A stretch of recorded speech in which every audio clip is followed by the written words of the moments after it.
Oke, sebelumnya kita sudah mempelajari bagaimana membuat persamaan karakteristik jika flip-flop. Nah, sekarang kita coba bagaimana menggunakannya. Kalau kita bicara tentang synchronous counter, misalkan begini, saya ingin membuat sebuah counter dengan siklus, misalkan dari angka 1, kemudian ke 2, kemudian angka 3, kemudian angka 0. Oke. Nah, dari sini kalau kita binarkan berarti dari awal dari 0 1, kemudian 1 0, kemudian 1 1, kemudian 0 0. Jadi 0 0 0 1 1 0 1 1 dan seterusnya. Nah, dari sini kita bagaimana membuat synchronous counter dengan hitungan seperti ini. Counter. Oke. Nah, langkah yang pertama harus kita buat adalah kita membuat tabel. Jadi kita anggap bahwa di sini ini adalah key 0 dan key 1. Oke. Jadi kita harus membuat tabel. Oke. Di sini adalah awalnya, berarti dari kondisinya Q1 Q0. Oke. Ini adalah awal. Kemudian di sini adalah next condition. Q1 Q0. Kondisi berikutnya adalah Q1 aksen dan Q0 aksen. Gimana statusnya pada saat kita urut dari sini aja. Misalkan kita mulai dari sini, berarti awalnya adalah 01. Pindahnya kemana? Pindahnya ke 10. Oke. Kemudian berikutnya dari 10 dia pindah ke 11. Oke. Kemudian dari sini selanjutnya dari 11 pindah ke 00. Kemudian dari 00 pindah ke dari 00 ke 01. Dari sini ya udah, artinya semua kondisi sudah masuk ke tabel ini. Nah, apa yang harus kita gambarkan? Nah, dasar dari sebuah synchronous counter kita harus paham ada berapa bit. Pertama, karena di sini melibatkan 2 bit yaitu Q0 dan Q1, maka nantinya kita akan membuat 2 buah flip-flop. Oke. Karena di situ ada 2 bit. Oke. Di mana clocknya akan saling terhubung. Oke. Ini adalah clock. Nah, artinya dari 2 buah clock ini berarti akan ada J0, katakanlah ini adalah flip-flop 0, berarti outputnya adalah Q0. Di sini adalah Q1. Berarti ada J0 dan K0. Berarti di sini ada J1 dan K1. Oke. Nah, sehingga di sini bisa kita tuliskan bagaimana kondisi J1 dan K1, bagaimana juga dengan J0 dan K0. Oke, ini yang kita harus. Nah, bagaimana mengisinya? Mengisi ini kita harus menggunakan tabel kebalikan. Saya rasa di pertemuan sebelumnya, materi sebelumnya kita sudah membahas bagaimana kita membuat sebuah tabel kebalikan. Oke, jadi misalkan kita buat tabel kebalikan. Kalau awalnya adalah key dan key aksen gitu ya. Key dan key aksen 00, 01, 10 dan 11. Dimana di sini adalah kondisi J dan K. Anda bisa refer ke pertemuan sebelumnya. Pada saat 00 maka di sini adalah 0 dan X. Di sini adalah 1 don't care. Di sini adalah don't care 1, di sini adalah don't care 0. Tabel ini sangat penting, tabel kebalikan. Oke. Nah, untuk mengisi saya ganti warna aja biar enak. Nah, bagaimana mengisinya? Kita lihat pertama dari di sini ya. Jadi kondisi pertama adalah key satunya dari awalnya dari 0 pengen berubah menjadi 1. Dari 0 berubah ke 1. Kita cek di sini. Kondisi 0 berubah ke 1. Mana yang dari 0 berubah ke 1? Ternyata ini. Dari 0 berubah ke 1. Bagaimana kondisi J-nya dan K-nya? Oke. J-nya 1, K-nya don't care. Berarti di sini kita tulis J-nya 1, K-nya don't care. Oke, berikutnya. Di sini key-nya dari 1 ke 0. Dari 1 ke 0. Mana yang dari 1 ke 0? Ini. Dari 1 ke 0. Dari 1 ke 0. Gimana kondisinya? Maka J-nya don't care, K-nya 1. J-nya don't care, K-nya 1. Demikian juga seterusnya. Berikutnya. Dari 1 ke 1. Dari 1 ke 1. Oke, kita lihat di sini dari 1 ke 1. Untuk dari 1 ke 1, J-nya adalah don't care, K-nya adalah 0. Oke, kita tuliskan di sini. Kemudian berikutnya adalah dari 0 ke 1. 0 ke 1, J-nya 1, K-nya don't care. Oke. Berikutnya lagi. 1, 1. Oke. Dari 1 ke 0. Dari 1 ke 0. Mana? Dari 1 ke 0. Oke. Dari 1 ke 0, maka J-nya don't care, K-nya 1. J-nya don't care, K-nya 1. Kemudian dari 1 ke 0. 1 ke 0. K-nya J-nya don't care, K-nya 1. Benar ya tadi ya, 1 ke 0, don't care 1. Kemudian 0 ke 0, mana? 0 ke 0, maka J-nya 0, K-nya don't care.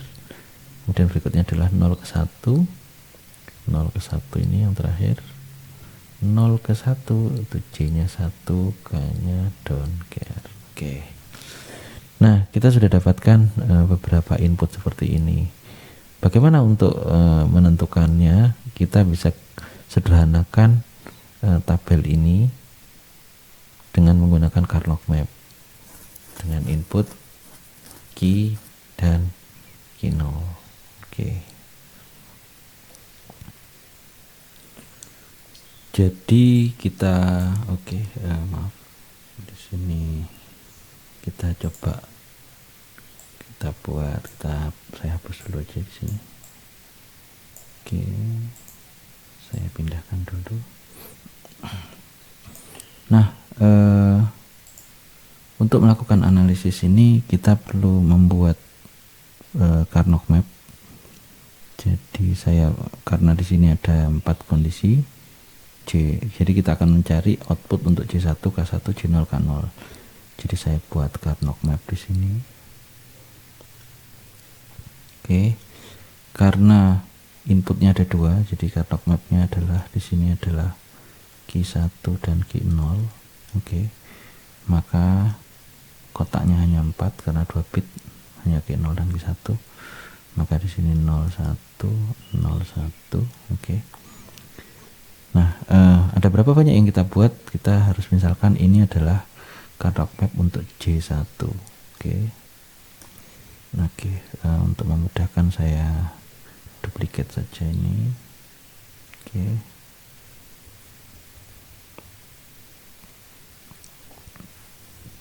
Saya buat 4. Oke.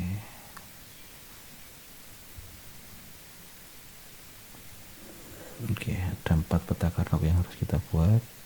Oke. Di sini saya pindahkan dulu biar tidak mengganggu.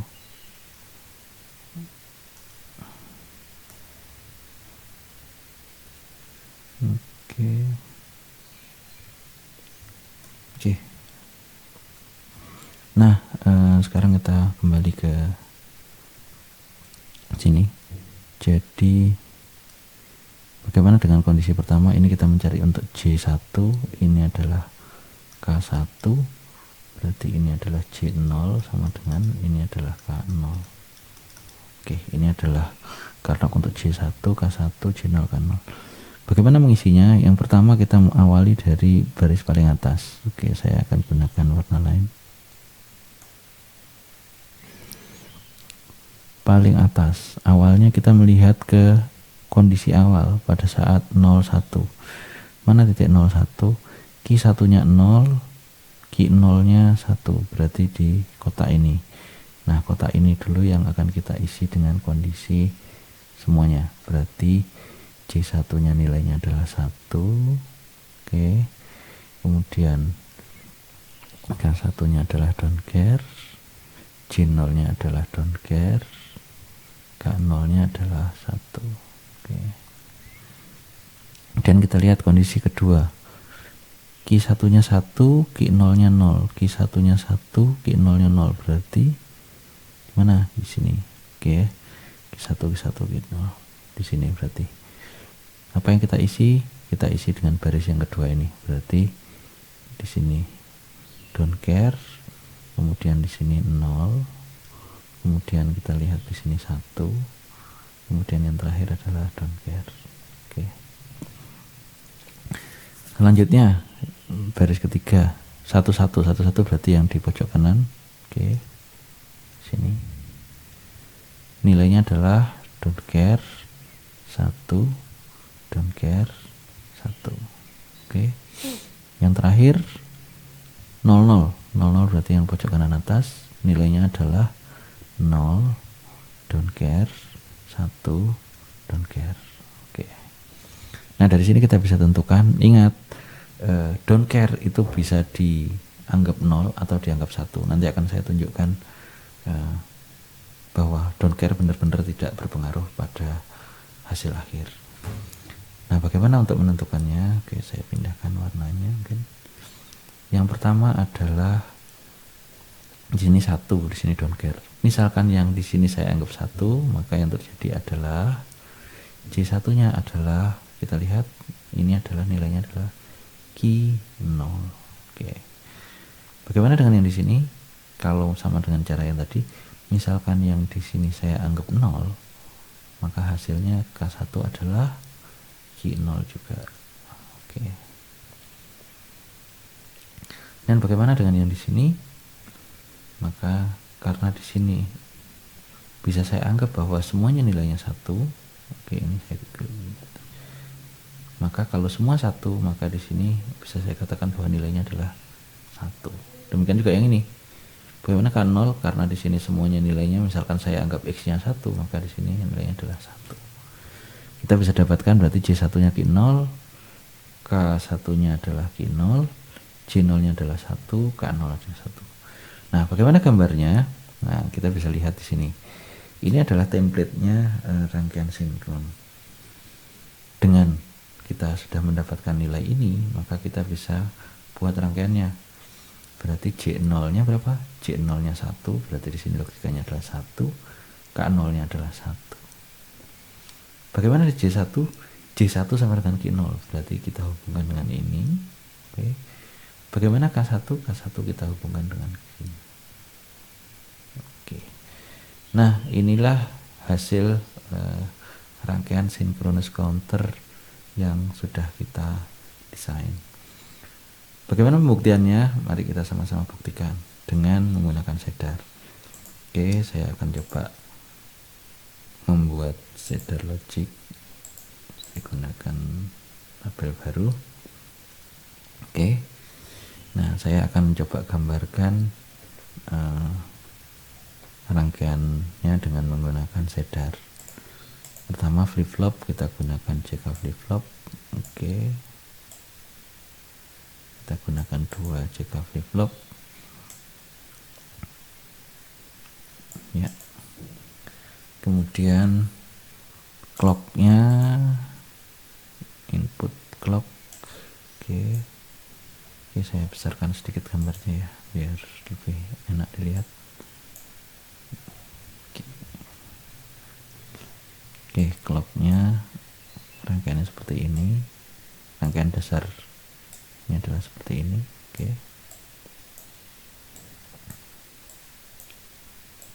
Ya.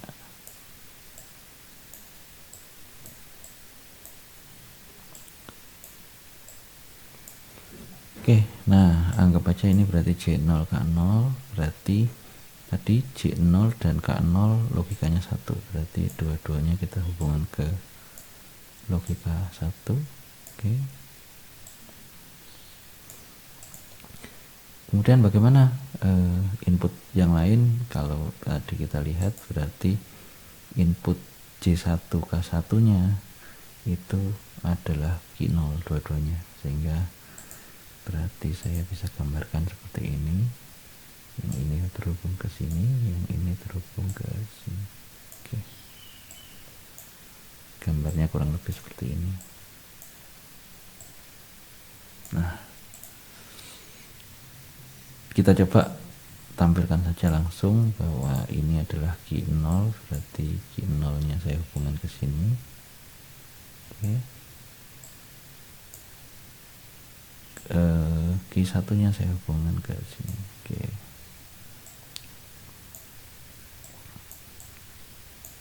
Nah, bagaimana kalau kita jalankan? Oke, kita lihat.